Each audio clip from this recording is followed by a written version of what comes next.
Sea Dogs continue their homestand tonight against the Pirates affiliate in AA, the Altoona Curve, joined by Sea Dogs pitching coach Bob Kipper. And Bob, let's first talk about Drake Britton's performance last night. It seemed that the few batters he was behind, New Hampshire took advantage of it. Oh, there's no question about it. Let's face facts. Drake did a lot of good things last night, and you really can't define his performance over a couple of hitters that he kind of fell victim to spikes in effort level and found himself behind in the count and ultimately falling victim to those counts. And obviously they did their damage. They did it quickly. You know what he did really well last night is a guy who never quit. He stayed focused on task. He went out there and finished the second inning in a convincing manner by punching out Ryan Schimpf, their middle-of-order lefty, and then he went out there and delivered 3 scoreless innings. So I was really proud of the things that he did last night. As a former pitcher in the big leagues, you have to be pretty proud of the guys you got here. It's a good group from top to bottom, but this the 4 in the rotation with Charlie Hager, a veteran, a major leaguer, but the 4 guys that people talk about a lot, and it's created some pretty cool buzz around here.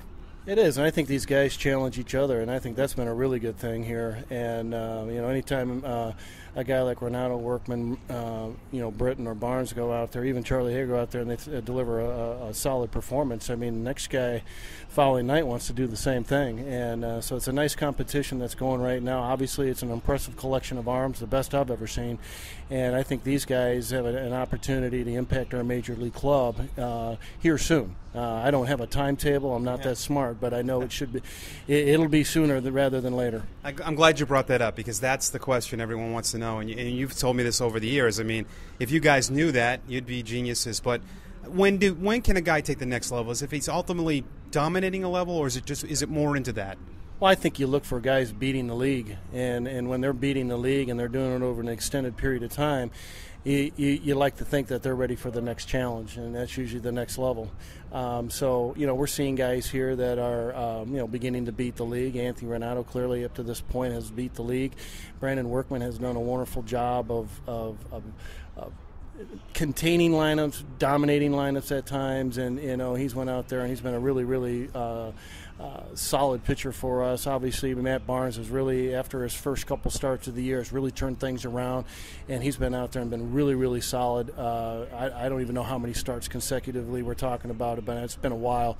And Drake Britton has had his moments where he's been really good. It always seems to be a hiccup in his outing, whether that's an inning or a couple of hitters or whatever, that just kind of gets away from him. But you know what?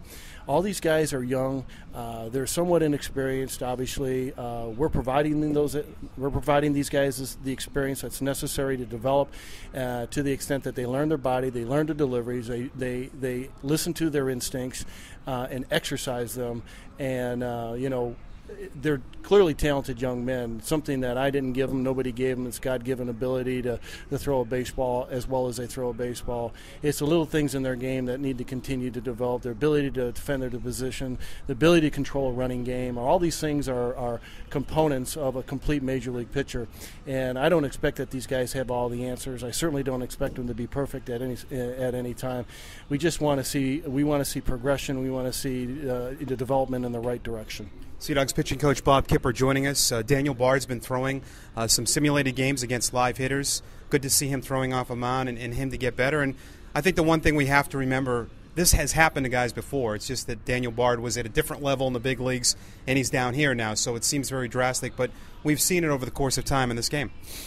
Yeah, I mean, I think it's just it just represents how difficult this game really is. This game's not supposed to be easy. There's a reason why only 750 guys wear a major league uniform, because it's not easy.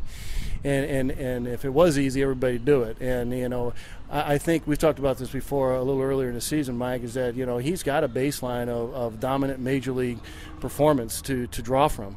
And I don't think this guy has amnesia. I think he remembers what it feels like to dominate a major league hitter and dominate a strike zone with dominating stuff. And he stumbled here, and he's very committed to turn things around.